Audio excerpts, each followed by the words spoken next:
পারুলের জন্মদিনে পারুলকে ভালোবাসার কথা বলে কাছে টেনে নিল রায়ান। হ্যাঁ বন্ধুরা, এমনটাই দেখা যাবে। তাই সম্পূর্ণ জানতে ভিডিওটিতে লাইক দিয়ে চ্যানেলটি সাবস্ক্রাইব করে দেখতে থাকুন। গল্পের শুরুতে দেখা যাবে পারুলকে দাদু বলে, শোন আমার জহুরি চোখ, আমি জানি তোর নাম একসময় স্বর্ণাক্ষরে লেখা থাকবে, সেটা আমি জানি। তারপরে দেখা যাবে পারুল খুব খুশি হয়। ওইদিকে কৌশালী কৌশালী পারুলকে একটা সুন্দর একটা পুতুল গিফট করে, যা দেখে পারুল খুব খুশি হয় আর বলে, পিসিমণি এটা কি মিষ্টি দেখতে গো? তখন কৌশালী বলে, হ্যাঁ পারুল, এটা ঠিক তোমার মতো মিষ্টি। তখন পারুল বলে, পিসিমণি এটা একটু ধরবে, আমি দাদাকে প্রণাম করে আসি।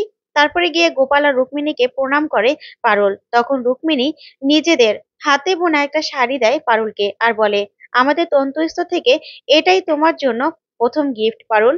তখন ন্যাড়া গোয়ালের ভাষায় বললেই পারুল সহ সবাই অবাক হয়ে রুকুর দিকে তাকিয়ে থাকে। তখন পারুল বলে, রুকু দিদি, তুমি ন্যাড়া গোয়ালের ভাষায় কথা বলছো? তখন রুকু বলে, হ্যাঁ পারুল, হ্যাঁ। তখন গোপাল বলে, হ্যাঁ রে পারুল, রুকু তো ন্যাড়া গোয়ালের সব মেয়েদের লেখাপড়ার ভার নিয়েছে রে, সবাইকে লেখাপড়া করাবে। তখন তো এই কথা শুনে সবাই খুব খুশি হয়, কিন্তু রুকুর মা কিছুতেই খুশি হতে পারে না। তারপর গোপাল বলে, হ্যাঁ, আমাদের গ্রামের মেয়েরা যেন পড়ালেখার পাশাপাশি স্বাবলম্বীও হতে পারে, সেই প্রচেষ্টাও রুক্মিণী করছে। তখন এই কথা শুনে দাদু বলে, বাহ, এটা তো খুব ভালো কথা।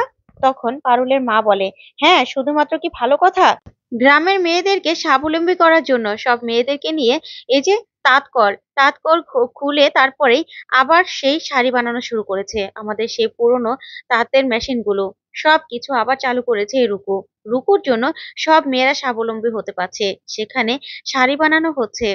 আর গ্রামের মেয়েরা সবাই তো গোপাল আর রুকুকে ভগবানের মতো দেখে। তখন এই কথা শুনে সবাই খুব খুশি হয় আর দাদু বলে, বাহ দিদি ভাই, আমাদের শুনে খুব ভালো লাগলো। ওইদিকে রুকুর মা মনে মনে বলে, না, আমি যেমন এই চার দেয়ালের মাঝখানে বন্দি ছিলাম, আমার মেয়ের জীবনটাও সেরকম করার জন্য সবাই উঠে পড়ে লিখেছে। না না, আমি এটা কোনোদিনও হতে দেব না, কোনোদিনও না। আমার মেয়েকে আমি এই চার দেয়ালে বন্দি থাকতে দেব না। এই বলেই সেখান থেকে রায়ানের মা চলে যায়। তারপরে দেখা যাবে ঠাম্মি পারুলকে বলে, হ্যাঁ, আজকে আমার দিদি ভাইয়ের পছন্দের সব রান্না আমি করব। যেমন আমার নাতি নাতনিদের সবার জন্মদিনে আমি রান্না করে খাওয়াই, আজকে পারুলের জন্মদিনে আমি রান্না করব। তারপরে পারুলের মাও ঠাম্মির সঙ্গে রান্নাঘরে চলে যায়। ওইদিকে মৈনাক বলে, পারুল, আজকে তোমার জন্মদিন, আজকে একটু নাচ গান আনন্দ না হলে চলে? তাড়াতাড়ি চলো চলো। তারপরে সবাই মিলে নাচে গানে মেতে ওঠে। তখন তো পারুলও খুব খুশি হয়। এদিকে নাচতে নাচতে মৈনাক নিচে পড়ে যায়, যা দেখে সবাই হাসতে থাকে। ওইদিকে তখনই রুকুর মা রুকুকে সেখান থেকে নিয়ে যায় আর বলে, রুকু, তোর ব্যাপারটা কি বলতো? তখন রুকু বলে, কেন মা, কি হয়েছে? তুমি আমাকে এভাবে এখানে নিয়ে আসলে কেন? তখন রুকুর মা বলে, তুই তো বলেছিলি 6 মাস পরেই তুই চলে আসবি, 6 মাস তো শেষ হয়ে গেল, তুই তো এখনো আসছিস না।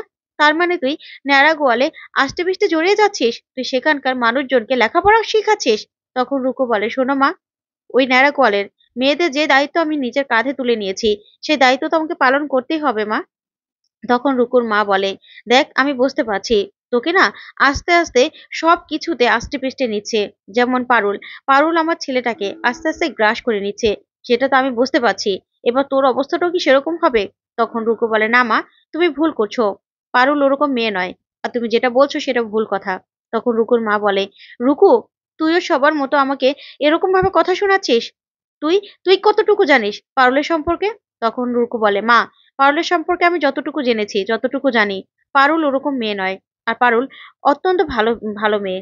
আর পারুলই পারবে আমার ভাইকে ঠিক করে রাখতে। বুঝতে পেরেছো? তুমি পারুলকে চেনো না, তার জন্যই পারুলের সম্পর্কে এসব কথা বলছো তুমি।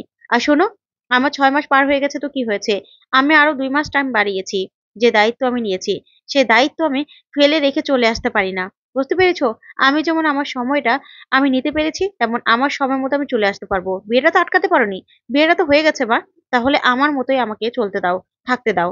এই বলে রুকু সেখান থেকে চলে যায়। তখন রুকুর মা খুব কষ্ট পায়। ওইদিকে দেখা যাবে পারুলকে সবাই আশীর্বাদ করতে থাকে। তখন পারুলের সামনে সব রকম রান্না করে রাখা হয়। তারপরে এক এক করে পারুলের মা সহ সবাই মিলে আশীর্বাদ করে।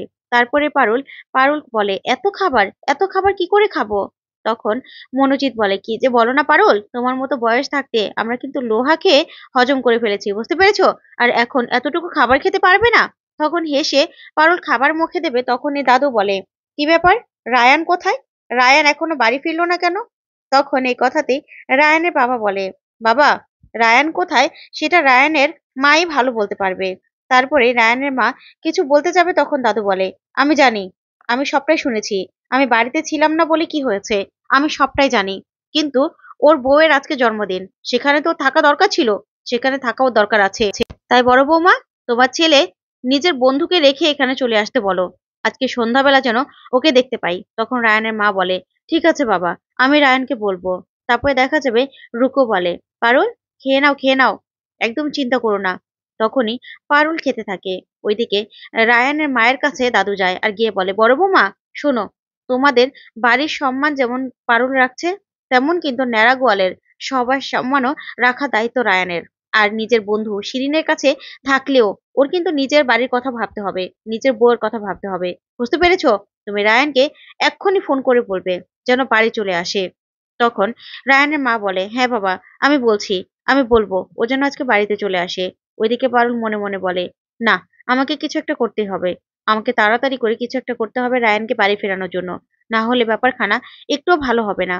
তারপরে দেখা যাবে ওইদিকে বলাই চঞ্চল ওরা সবাই মিলে খাচ্ছিল আর বলে, আহা, বসুবাড়িতে আজকে তো ভোজ খাওয়ানো হচ্ছে, পারুলের জন্মদিন না, সেই জন্য আমরাও একটু গেলে ভালো মন্দ খেতে পারতাম। তখনই দেখা যাবে বলাইকে পারুল ফোন করে আর ফোন করেই বলে, বলাইদা, তোমরা ঠিক আছো তো? তখন বলাই বলে, না, সবাই জন্মদিনে উইশ করো পারুলকে। তখন সবাই মিলে জন্মদিনে উইশ করে পারুলকে আর বলে, কি ব্যাপার পারুল? তখন পারুল বলে, তোমরা এখন কলকাতার জন্য রওনা হয়ে যাও তো। তখনই হরি কাকা বলে, কেন পারুল, তোর জন্মদিনে ভোজ খাওয়াবি নাকি? তখন পারুল বলে, হ্যাঁ সেটা হবে ক্ষণ, কিন্তু এখানে অ্যাকশন রয়েছে, বুঝতে পেরেছো, অনেক বড় অ্যাকশন। তখনই বলাই বলে, কি বলছিস পারুল? তখন পারুল বলে, হ্যাঁ, আধ ঘন্টার মধ্যে তোমরা কলকাতার জন্য রওনা হয়ে যাও দেখি। এবার তোমাদের একটা বড় কাজ করতে হবে, বুঝতে পেরেছো, তাড়াতাড়ি করে চলে এসো। এই বলে ফোনটা রেখে দিলেই হরি কাকা বলে, এবার চল চল, পারুল আমাদের ডাক পড়েছে, তাড়াতাড়ি করে যেতে হবে। এই বলে সবাই সেখান থেকে বেরিয়ে পড়ে।